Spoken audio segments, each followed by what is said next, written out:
지난 시간에 이어서 이제 구름을 해볼 건데요. 여기 내용을 오늘 딱 여기만 할 거야. 근데 여기 내용이 어렵지도 않고 쉽고 내용은 별로 없어서 아마 오늘 조금 일찍 끝날 수도 있을 것 같아. 그래서 거기 봐보면 구름이 만들어지려면 뭘 해야 되냐면 공기가 팽창을 해야 되거든? 근데 그냥 팽창하는 게 아니라 단열 팽창을 해야 돼. 그 단열은 뭐냐? 우리가 지금까지 어떤 공기가 팽창하려면은 그 공기가 뜨거워져서 그 열에 의해서 분자 속도가 빨라지는 거에 의해 팽창하는 걸 배웠죠? 그래서 그걸 열 팽창이라고 한단 말이야. 근데 얘는 단열 팽창이야.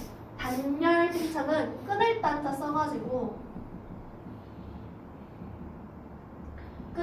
써가지고 열 교환 없이, 그러니까 열이 끊긴 거야. 열 교환 없이 팽창했다라는 거거든. 열 교환 없이 다른 거에 의해서 공기 덩어리가 팽창했다는 이유겠죠. 그럼 얘가 어떻게 팽창하는 거냐면 간단합니다. 아래에 지표면에 공기 덩어리가 있어. 근데 얘가 어떠한 이유에 의해서 얘가 위로 상승했다고 쳐보는 거야.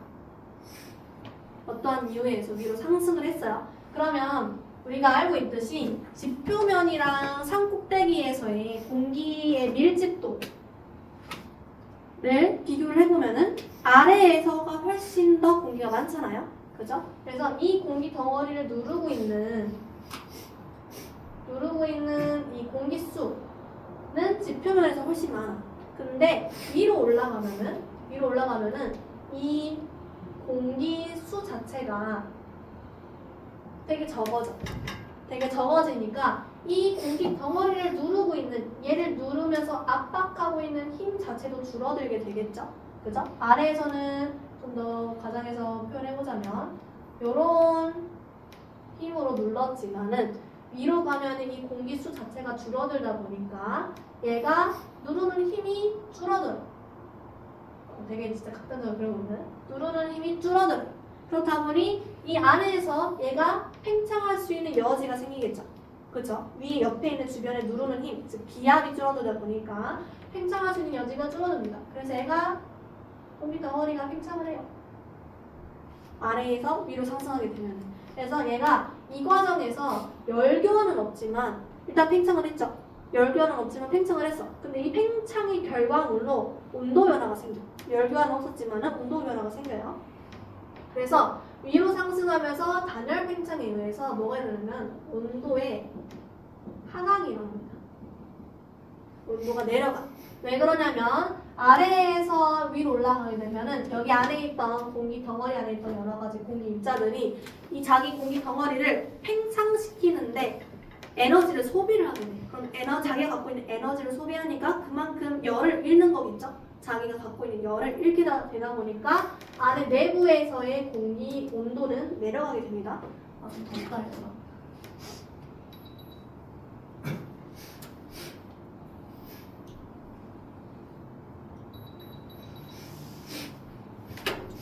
냉방 조금만 할게. 자, 그러면 결국에는 단열 팽창에 의해서 온도가 하강한다 라는 거를 나타냈습니다. 왜냐면 안에 있는 내부 공기 입자들이 자기 공기 덩어리를 팽창시키는데 에너지를 소비했기 때문에 온도가 내려가고, 근데 이거랑 같이 세트로 건드리는 게 있는데요. 단열 압축입니다. 압축. 얘랑은 반대로 그냥 압축이 되는 거야. 열 교환 없이 압축이 일어나는 건데요. 이번에는 아까는 아래에서 위로 상승했다면 이번에는 위에서 아래로 공기가 하강하는 거예요.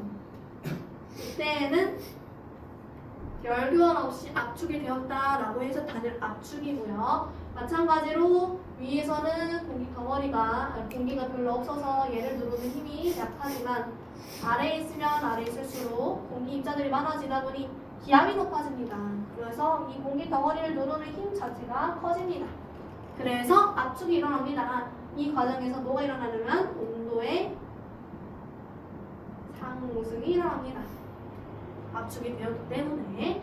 그래서 단열 팽창에서는 온도 하강, 단열 압축에서는 온도가 상승한다 라는 걸 세트로 기억을 하고 있어야 되고요. 근데 이거를 그냥 기억할 뿐만 아니라 이거를 근데 그냥 단순히 이렇게 두 개를 기억하는 것보다는 우리 2단원에서는 주로 사용하는 게 뭐냐면 단열 팽창을 주로 다뤄요. 단열 팽창. 그 중요도 자체는 단열 압축보다는 단열 팽창이 훨씬 더 중요합니다. 그러면 이 단열 팽창, 우리가 구름 과정을 배우는 거잖아. 이 단열 팽창이 구름한테 도대체 어떤 영향을 주게 되냐면요. 일단 얘의 첫 번째 단계가 공기의 상승이죠. 공기의 상승. 자, 공기 상승했어요. 위로 봅니다. 가게 되면 뭐 하게 되냐면 단열 팽창이 일어납니다. 단열 팽창을 하게 됩니다. 자, 단열 팽창 했어요. 세 번째로 뭐 할 거냐면요. 온도가 내려가네요. 자, 여기까지는 단열 팽창에 대한 내용이야. 근데 온도가 하강하게 되면은 우리가 지난 시간에 배웠듯이 어떤 포화 수증기는 있어. 근데 어떤 공기가 온도가 하강함에 따라서 포화 상태가 될 수 있었죠. 그죠? 포화 상태가 됐다는 얘기는 여기 순간부터 응결되기 시작한다. 즉 이슬점에 도달한 거지. 그래서 온도가 하강하게 되면서 어느 지점에서는 이슬점에 도달하게 돼. 이슬점 도달. 이슬점 도달하면은 수증기가 응결하겠죠? 그죠? 수증기 응결하면은 이 응결됐다라는 건 기체에서 액체로 변했다는 얘기고 이 액체가 공기 중에 떠다니는 거. 이걸 바로 구름이라고 합니다. 구름. 그래서 흔히 착각하는 게 뭐냐면 구름이 기체라고 생각해. 왜냐면 위에 둥실둥실 떠 있으니까 구름이 기체라고 생각하는데 구름은 물방울들이 모여진 집단이에요. 그래서 구름은 자체는 액체야. 그래서 물방울들이 모여진 집단이고 그래서 구름이 하얗게 보이는 이유는 구름이 위에 있잖아요. 그러면 햇빛이 들어오면은 우리 햇빛 자체는 백색이잖아. 빨주노초 파란도 빛이 다 합쳐진 색깔이죠. 근데 위에 이제 하늘에서 구름 물방울들이 그 햇빛을 먼저 만나게 되면은 이 햇빛을 다 사방팔방으로 반사하게 돼요. 그러면 얘가 그 햇빛을 빨주노초 파란보들이 반사한 것들이 합쳐지면서 우리 눈에는 하얀색으로 보이는 거야. 그래서 우리 눈에는 구름이 하얗게 보이는 이유는 위에 있는 물방울들에서 반사되고 굴절되면서 그 빛이 하얗게 보이는 것뿐이다. 오케이. 그래서 어쨌든 구름은 액체 상태라는 거. 얘는 액체 상태예요. 흔히 많이 착각을 해가지고 구름은 액체 상태다. 그래서 공기 상승, 단열 팽창, 온도 하강, 이슬점 도달하는 순간부터 구름이 만들어집니다. 이슬점 도달한 순간부터 구름이 만들어지기 시작을 한다. 그래서 이렇게가 우리 구름의 생성 과정 원리들입니다. 그래서 이 6단계는 그냥 세트로 기억을 하고 있어야 돼요. 이 6단계. 공기 상승, 단열 팽창, 온도 하강, 그로 인해서 이슬점 도달하면서 응결이 일어나가지고 그게 바로 구름이다. 라는 거는 이 6단계는 세트로 알아두어야 합니다. 자, 그래서 우리가 이번에 구름의 생성 과정까지 다 했어요. 그래서 구름의 정의도 봐보면 공기 중에 수증기가 응결해서 생긴 물방울이 공기 중에 떠있는 상태, 즉 액체라는 겁니다. 그래서 이 공기 상승이 공기 상승이 어떤 상황에서 일어나는지 우리 인간이 이렇게 다 해가지고 끌어올릴 수는 없잖아요. 아무래도 자연 상태에서 공기가 상승했을 건데 자연 상태에서 공기가 상승할 수 있는 환경은 여러 가지가 있는데 그 중에서 오늘 우리는 4가지만 배울 겁니다. 4가지만. 일단 그래서 공기 상승의 첫 번째. 좀 이따 공간이 부족할 것 같으니 여기다 할게요. 공기 상승의 첫 번째. 뭐냐면은 지표면 가열. 자, 지표면이 가열되면은 아무래도 땅이 가열됐다. 그럼 위쪽에 있는 공기도 데워지겠죠? 뜨거워진 공기는 위로 상승하려는 성질이 있습니다. 그래서 위로 상승한다. 그렇기 때문에 공기 상승이 일어나서 이와 같은 6가지 과정을 거쳐서 구름이 만들어진다. 그래서 이렇게 해서 구름 만들어진다. 첫 번째가 지표면 가열. 그다음에 두 번째가 거기 책 순서가 뭐가 있을까? 저기야? 기압이 낮은 곳이라고 나와 있을 거야. 근데 다음 시간에 이 기압이 낮은 곳을 우리가 저기압이다라고 배울 거예요. 저기압입니다. 저기압. 그래서 기압이 낮다라 해서 낮을 전자 써가지고 저기압에서도 공기의 상승이 일어나는데 이거 왜 나타나냐?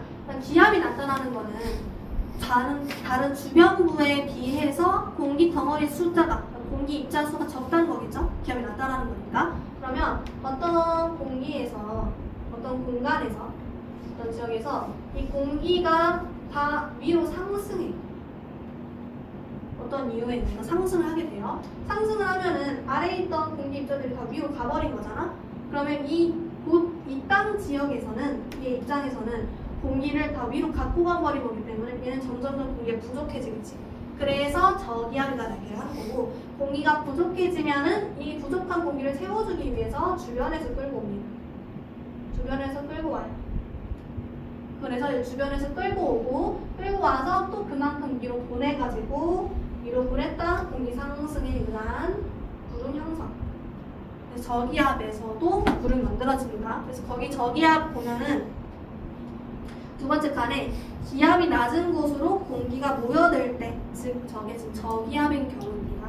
기압이 낮은 곳으로 공기가 모여들어서 나타난다. 저기압이고요. 그다음에 세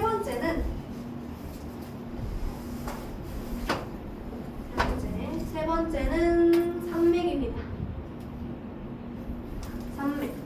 산맥 같은 경우에는 이런 식으로 산이 있으면 공기 덩어리가 바람을 타고 잘 이동하다가 산맥이랑 부딪히면은 쑥 위로 올라오면 이 과정에서도 구름이 만들어질 수 있겠죠. 이 과정에서도 구름이 만들어져가지고 이제 넘어가는 그런 과정인데, 특히나 우리 겨울철에 동해안 강원도 지역에서 폭설이 많이 내리는 이유가 강원도 옆에 태백산맥 있잖아요.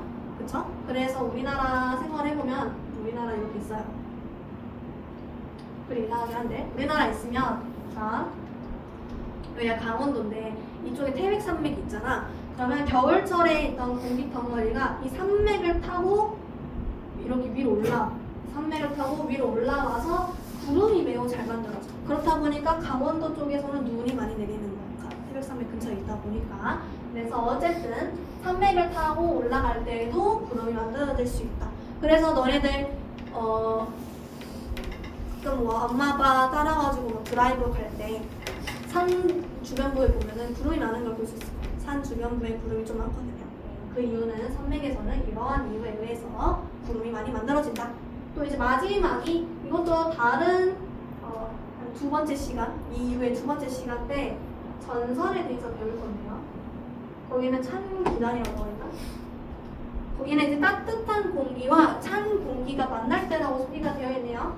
이것도 다음 시간에 배울 건데, 어떤 땅이 있고요. 이 위에 따뜻한 기단도 있고 찬 기단도 있어요. 기단이라는 건 공기 덩어리라고 생각하면 돼요. 그래서 따뜻한 공기가 있고 찬 공기가 있어. 둘은 섞이지 않아요. 둘은 섞이지 않았는데 얘네들이 계속 안 섞이는 게 아니라 섞이려고 신호가 일어나겠지. 근데 그 과정에서 따뜻한 공기는 위로 상승하려고 할 거고 찬 공기는 아래로 내려가려고 할 겁니다. 오케이. 그래서 그 과정에서 따뜻한 공기가 위로 올라가서 여기가 구름으로 만들어집니다.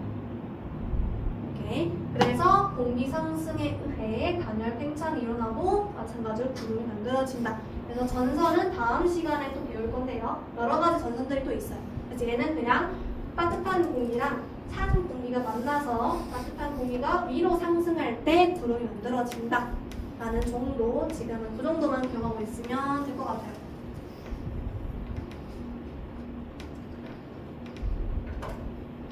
그래서 여기까지가 구름이 만들어지는 원리인 거고, 이 원리를 살펴보는 실험이 뒤에 있거든요.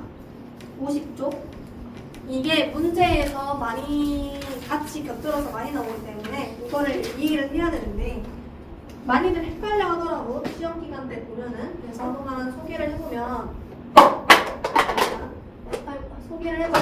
그게 말 실험, 제목이 구름 발생 실험하기 이렇게 구름을 직접 만드는 건 아니고요. 말 그대로 구름이 발생하는 원리를 볼 수 있는 실험이야. 그래서 내가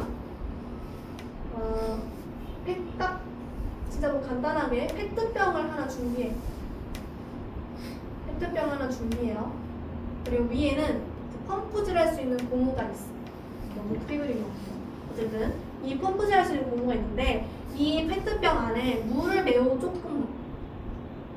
물을 진짜 매우 조금, 뭐 스포이드 5방울 이런 정도 조금 넣고, 그리고 여기 안에 온도계를 설치해서 뭐 온도 변화를 관찰하는 그런 실험이에요. 그런 실험인데 일단 이 펌프의 역할을 뭐냐면 뚜껑 닫고 펌프질을 하면은 안에 공기가 넣어집니다. 그래서 가끔 많이 착각을 하더라고요. 펌프질 하면 공기가 빠지는 게 아니라 펌프질 하면은 공기가 들어가요. 자, 공기가 들어가면은 얘는 이 안쪽에 플라스틱 내부에서는 공기 압축이 일어나겠죠. 그죠? 근데 압축인데 우리가 뭐 열을 막 가해주고 그런 형태로 압축을 한 게 아니라 그냥 수증기만 첨가를 해서 압축을 시킨 거야. 얘는 지금 단열 압축이 일어난 거랑 똑같죠. 주변분에 공기가 많아져서 압축을 시킨다. 그래서 얘는 지금 단열 압축을 시킨 상태인 거예요. 단열 압축. 단열 압축을 했을 때 이 안에 있는 아까 온도계 꽂는다 했죠. 이 온도계의 변화를 읽어보면은 얘가 온도가 상승한 것을 관찰할 수 있었다. 오케이. 자, 이 상태에서 얘 내부를 봤더니 이 내부가 매우 맑아요. 매우 맑아요. 매우 맑고요. 얘를 갑자기 뽕 하고 플라스틱을 뚜껑을 열 거야. 빡 하고 열면 진짜 막 폭탄 터진 소리 들리면서 빵 하고 열리거든요. 얘를 이렇게 열어. 뚜껑을 열면은 순간적으로 안에 있던 공기 덩어리가 밖으로 나가게 되겠지. 그치? 그러면 이 내부 입장에서는 주변에 누르고 있던, 나를 가하고 있던 공기입자들이 다 밖으로 나가고 없어지니까 점점점 공기가 팽창이 되는 거랑 다름이 없겠죠? 그래서 단열 팽창이 일어나는 거잖아. 단열 팽창이 일어납니다. 자, 팽창이 일어나면은 이때 마찬가지로 안에 있는 온도계를 읽으면 이 온도는 하강하는 것을 볼 수가 있고요. 그리고 특이점으로 얘는 약간 뿌옇게 변해. 약간 뿌옇게 변해. 그 말은 수증기가 응결하였다라는 것을 알 수 있겠지. 오케이? 그래서 이런 식으로 단열 팽창에 의해서 온도 하강으로 수증기가 응결하네, 물을 만들어줄 수 있는 원리를 관찰하는 거예요. 근데 이제 추가적으로 여기다 플러스로 뭘 넣냐면 한 번 더 향연기를 넣고 이 실험을 한 번 더 해보면은 이 뿌옇게 변하는 정도가 훨씬 더 강해져. 더 뿌옇게 변해요. 더 뿌옇게 변해요. 자, 그럼 이 항연기가 무슨 역할을 한 거냐면 이 항연기는 응결핵 역할을 한 겁니다. 응결핵. 자, 응결핵이 뭐냐? 응결이 잘 도와줄 수 있도록 뭐 핵은 코어잖아, 코어. 중심. 이 중심을 기준으로 주변에 뭐 수증기나 이런 것들이 달라붙어가지고 응결하는 거야. 그래서 응결핵이 있으면 이 중심을 기준으로 그냥 붓기만 하면 되니까 훨씬 더 잘 일어나거든. 그래서 옛날보다 요즘에 어른들이 요즘 눈은 더러우니까 먹지 말아요 막 이러잖아요. 왜냐면 눈은 중심, 결국 얘네들도 어은 거잖아요. 응결되면서 응고되고 막 그런 과정인 건데 얘네들도 응결핵이 있어 중간에. 그냥 먼지가 있는 거야. 거기 먼지를 중심으로 똘똘똘 뭉쳐져가지고 눈덩어리 만들어지고 빗방울 만들어지고 그런 거거든요. 그래서 응결핵이라는 이 항연기는 조금 더 수증기 응결이 잘 이루어지게 도와주는 응결핵 역할을 했다. 더 뿌옇게 만들어진 거 보니까. 오케이. 그래서 이러한 실험을 문제로 보통 3학년 시험 과정이나 이런 데서 많이 나오니까 잘 이해를 해두고요. 그러면 정리하기 한번 봐볼게 같이. 정리하기 봐보면 자, 결과에 향연기를 넣기 전에 압축과 팽창할 때 각각 온도가 상승하고 하강하는 것 같고요. 팽창할 때 뿌옇게 변한다. 그리고 향연기를 넣으면 더 뿌옇게 변한다. 라는 것. 이를 통해 우리 향연기는 응결핵 역할을 한다는 것을 알 수 있다. 그래서 정리하기 1번 봐볼게요. 정리하기 1번. 간이 기압장치에 펌프를 누를 때 온도가 높아졌다. 온도가 높아진다라는 것은 포화 수증기량도 증가한다. 뚜껑을 열었을 때는 온도가 낮아지니까 포화 수증기량은 낮아지고 감소. 그리고 수증기가 물방울로 응결하였기 때문에 내부가 흐려진다. 그리고 정답이 3번은 빈칸은 아니지만 동그라미 해줄게요. 향연기는 응결핵 역할을 한다. 향연기는 응결핵 역할을 한다. 그럼 아래에 있는 확인 문제 1번, 2번만 풀고 쉬는 시간 가지고.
됐는가? 다 부르고 쉬어보자. 자, 1번에 5번. 팽창시키니까 5로 나눠줘야겠네요. 1번에 5번. 그 다음에 2번은 향연기 역할. 뭐 수증기가 잘 연결되게 도와준다. 혹은 응결핵 역할을 한다. 이런 거 적으면 될 것 같습니다. 네. 그러면 쉬고 나서 이어서 할게요. 자, 다시 48점으로 넘어와가지고요. 구름 할게, 구름.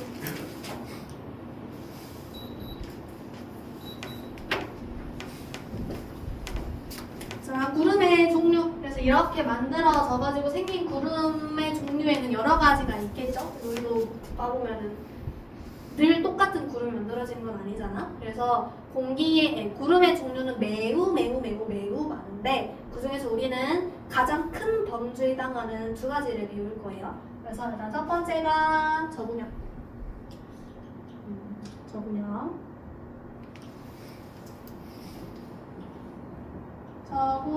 그 다음에 두 번째가 추문형입니다. 추문형.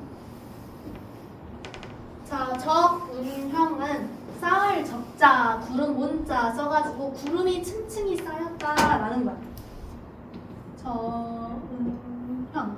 구름이 층층이 쌓였다. 그럼 그 말은 높게 쌓였다는 얘기겠죠. 그래서 구름의 높이가 매우 큰 거. 구름의 높이가 매우 높은 거. 이게 바로 저분형이고요. 그리고 추문형은 그냥 하나의 층으로 이루어진 구름이다 라고 해가지고 옆으로 넓게 퍼져 있는 거. 이게 추문형이야. 그래서 거기는 소개가 매우 간단하게 되어 있는데 거기 추가만 하나 더 할 거거든요. 일단은 저분형 같은 경우에는 높이까지 수증기가 응결해야 되는 거겠죠? 높이까지 수증기가 응결해야 되는 거야. 그러면 얘가 더 높이까지 수증기가 응결해야 된다는 거니까 그만큼 상승기류는 더 강해야 된다는 거겠죠? 그래서 상승기류가 매우 높이까지 이루어진다. 매우 높이까지 이루어진다. 이게 바로 저분형. 그리고 추문형 같은 경우에는 그냥 딱 이 구름이 만들어진 높이까지만 상승해도 돼. 구름 만들어진 높이까지만 딱 상승을 되는 거기 때문에 상승기류가 약한 상황에서 만들어지는 구름이다 라고 생각하면 될 것 같아요. 그래서 딱 거기 책에는 이 두 가지만 소개가 되어 있는데 이 저분형이랑 추문형 특징 중에서도 시험이 많이 나오는 게 하나 있어요. 바로 강수 형태거든. 강수 형태. 일단 저분형 같은 경우에는 좁게 그리고 높게 만들어진 구름이야.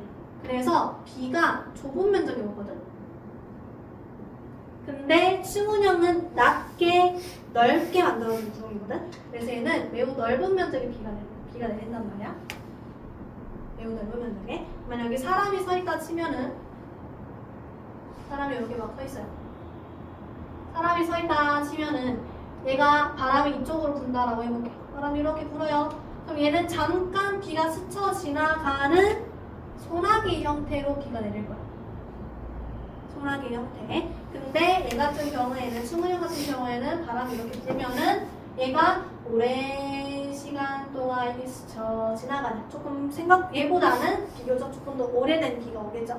지속적인 비. 그래서 얘는 지속적인 비가 내린다. 라고 하고 또 다른 말로는 이슬비가 내린다.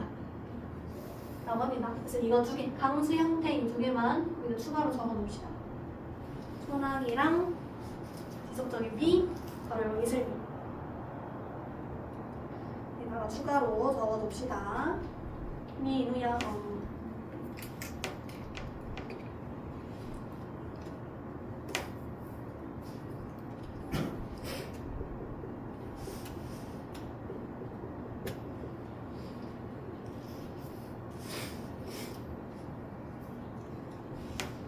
자, 그런데 이 비가 뭐 구름이 만들어졌다 해서 비가 매일매일 만들어지는 건 아니에요. 지금도 구름 꼈나? 구름이 낀 건가? 구름이 있지만 비는 안 내리잖아요? 구름이 낀 것 같진 않긴 한데 모르겠어요. 자, 일단은 구름이 있어도 비가 안 그러니까 구름이 많이 껴야 비가 보통 많이 내리잖아요. 그렇죠? 구름이 낀다라 해서 무조건 비가 내리는 건 아니기 때문에 비가 내릴 수 있는 조건 또한 있어요. 비가 내릴 수 있는 조건 또한 있고, 그래서 비의 조건, 그 비의 원리를 설명해주는 가설이 두 가지가 있습니다. 그래서 하나는 뭐냐면, 일단 첫 번째 병합설부터 할게요. 병합설. 이 병합설은 합쳐진 거야. 합쳐진 거. 근데 병합설에 나와 있죠? 합쳐진 거. 병합설 같은 경우에는 주로 저위도 지방에서의 강수 형태를 설명할 때 나타나는 거고요. 대기 조건에서 어떤 대기에서 0도씨가 되는 지점이 있겠죠. 온도가 쭉쭉쭉 내려가는데 내려가는 그 어떤 기준에서 0도씨가 되는 그 온도가 있을 거야. 고도가 있을 거야. 그 고도보다 높이까지 보통은 구름이 잘 안 만들어져요. 저위도에서는. 오케이. 그래서 0도씨 아래에서까지만 구름이 만들어지고 여기 안에는 그냥 물방울들만 떠 있는 상태. 물방울들만 떠 있는 상태. 근데 여기 안에 있는 물방울들이 여기 안에 있는 물방울들이 서로 만약에 충돌했다라고 해볼게. 서로 이렇게 떠다니면서 공기 중에 떠다니면서 충돌을 해요. 그러면 얘네들이 사이즈가 점점 커지겠지. 우리도 생각해보면 일상생활에서 뭐 여기에 물방울이 맺혀 있었어. 둘을 이렇게 젓가락으로 이렇게 옮겨가지고 둘 물방울 합치면은 물방울이 더 커지죠. 하나로 합쳐지면서 커지잖아. 그래서 얘네도 마찬가지로 공기 중에 떠다니는 물방울들이 서로 부딪히면은 훨씬 더 큰 사이즈의 물방울이 만들어지게 됩니다. 점점점. 근데 결국에는 구름 같은 경우에는 상승 기류에 의해서 만들어진 거잖아. 그래서 이 상승 기류 때문에 위에 물방울들이 안 가라앉고 떠 있을 수 있는 거거든. 근데 물방울이 사이즈가 커지면은 얘가 이 상승 기류를 이길 만큼 중력이 더 강해져요. 중력이 더 강해져. 그러면 얘가 중력에 의해서 이제는 물방울 비가 되어서 비가 되어서 아래로 떨어지게 되는 거예요. 오케이? 그래서 충돌 얘를 정리하면은 충돌하면서 병합이 일어나고요. 그러면서 무거워져서 하강한다. 얘가 바로 비가 된다. 라는 것입니다. 얘가 바로 비가 된다. 이게 이제 강수 과정 첫 번째 병합설이고요. 근데 이제 이거 같은 경우에 지금 눈이 보통 겨울에 눈 내리는 과정을 설명하지 못하잖아요. 그냥 물방울들끼리 충돌해서 내려왔대. 비만 설명할 수 있는 거야. 근데 이제 눈 같은 경우 우박은 어떻게 형성된 건데? 라는 걸 설명하려면은 이제 빙정설을 들고 가야 돼. 빙정설. 그래서 빙정설은 주로 중위도나 고위도에서의 눈이 내리는 과정을 설명할 때 보통 많이 말을 하고요. 아까는 0도씨 아래에서만 구름이 만들어졌지만 즉 영상의 온도 영상의 온도에서만 구름이 만들어졌어. 근데 빙장설 같은 경우에는 0도씨보다 또 낮은 아래가 영상이면은 위는 영하겠죠. 0도씨보다 더 낮은 온도에서까지도 구름이 만들어집니다. 그래서 보통 두 개의 경계선을 두고 설명을 하는데요. 0도씨랑 마이너스 40도씨. 그다음 여기에서 이렇게 구름이 만들어집니다.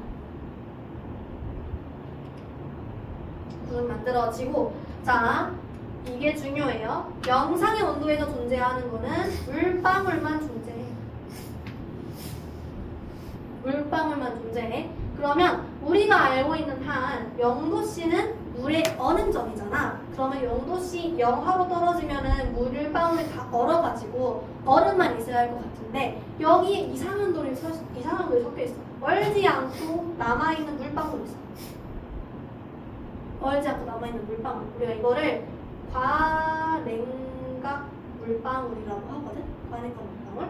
일단 이거는 너네 중3 교육과정에서 막 그렇게 크게 다루진 않는데 가끔 설명하신 선생님도 있어. 근데 이게 시험에 나오진 않을 거예요. 과냉각 물방울이 무엇인가? 이런 식으로 시험에 나오진 않을 거고요. 어쨌든 물방울 있는데 얼지 않은 물방울에서 하면 돼. 얼어야 되는 온도 조건이지만 얼지 않은 물방울이 있고, 그리고 그냥 정상적으로 언 것들이 있어. 빙정, 얼음 알갱이 이런 것들이 있습니다. 그래서 이 과냉각 물방울 예시로는 뭐 영상 지나가다 봤을지 모르겠지만 겨울철, 되게 추운 겨울철에 차에다가 물을 놔둬놓고 어디 나갔다 왔어.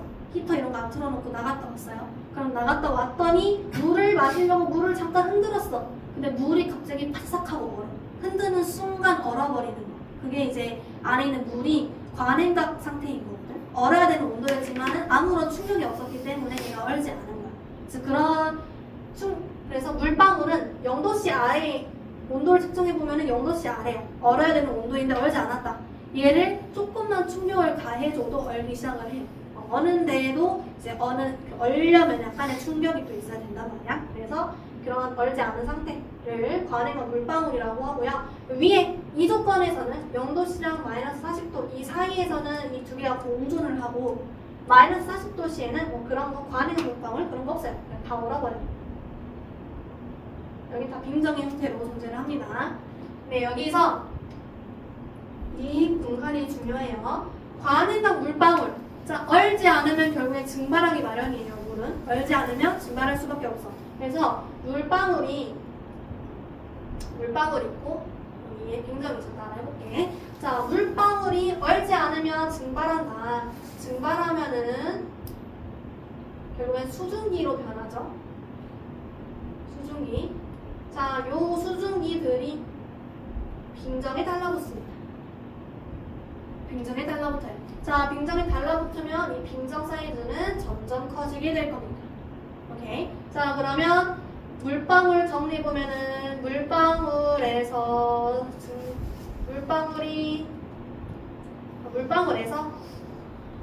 증발한 수증기가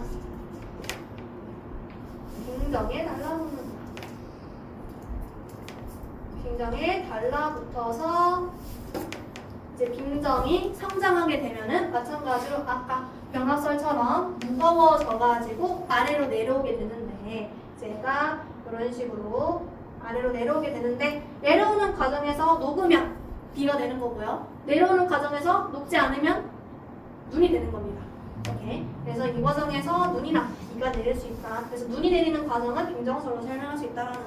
그래서 우리는 딱 이 정도 문장을 알고 있으면 됩니다. 물방울에서 여기 0도씨랑 마이너스 40도 이 범위에서 물방울에서 증발한 수증기가 빙정에 달라붙어서 결국엔 얘가 점점 사이즈가 커지게 되고 무거워져서 아래로 내린다.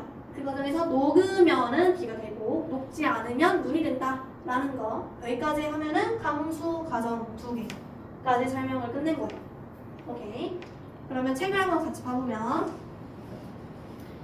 책의 또 48쪽 맨 아래에 0도에서 마이너스 40도 그 범위에서 물방울이랑 그렇게 확대해가지고 그림 잘 나와있죠? 물방울이랑 얼음 알갱이가 나와있고요. 거기 표시되어 있는 물방울이 바로 과냉각 물방울이에요.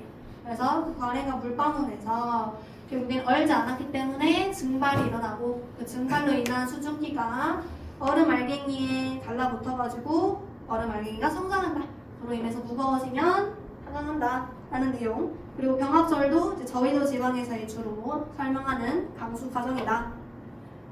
이렇게 하면은 구름에 대한 내용 다 했고, 그리고 48쪽 오른쪽에 뭐 안기와 구름 비교하는 거 있어가지고, 구름은 그냥 우리가 알고 있듯이 일상생활에서 구름은 우리가 닿을 수 없는 저 하늘 높이 떠 있는 게 구름이고요. 안개는 그냥 지표 근처에서 우리 가시거리 바로 앞에 있는 이 근처에서 뿌옇게 변하는 걸 안개라고 하죠. 이거 다 알고 있는 거잖아. 그래서 그런 것 차이가 있다라고 소개가 되어 있고, 옆에 있는 49쪽 한번 풀어볼게요. 49쪽 5번부터 9번까지.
다른 사람은 일단 학창시절 다녀올 때까지 54쪽 하고 있어라. 이거 숙제를 내줄 거라서.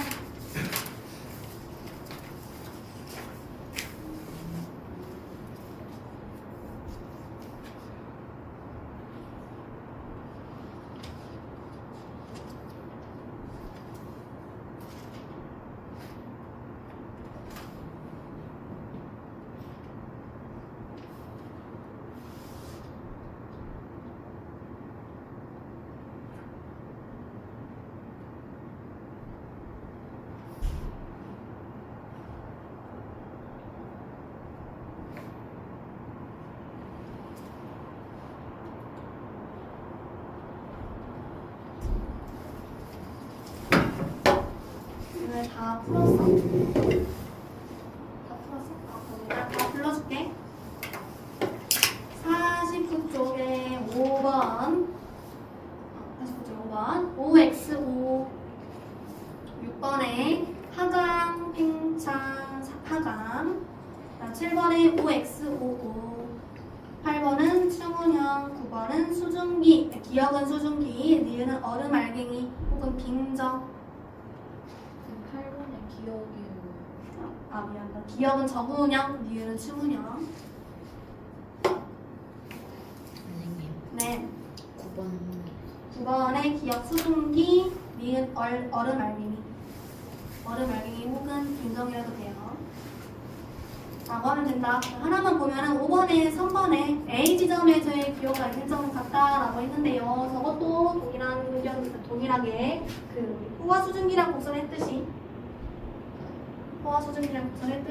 여기 있으면은 결국엔 이슬점 도달했다는 얘기는 현재 온도가 이슬점이랑 동일해진 그 시점인 거예요. 그래서 이슬점 도달해서 수증기 연결했다. 그럼 이 순간의 온도랑 이슬점의 온도가 같다라는 얘기인 겁니다. 그렇기 때문에 연결할 수 있었겠죠.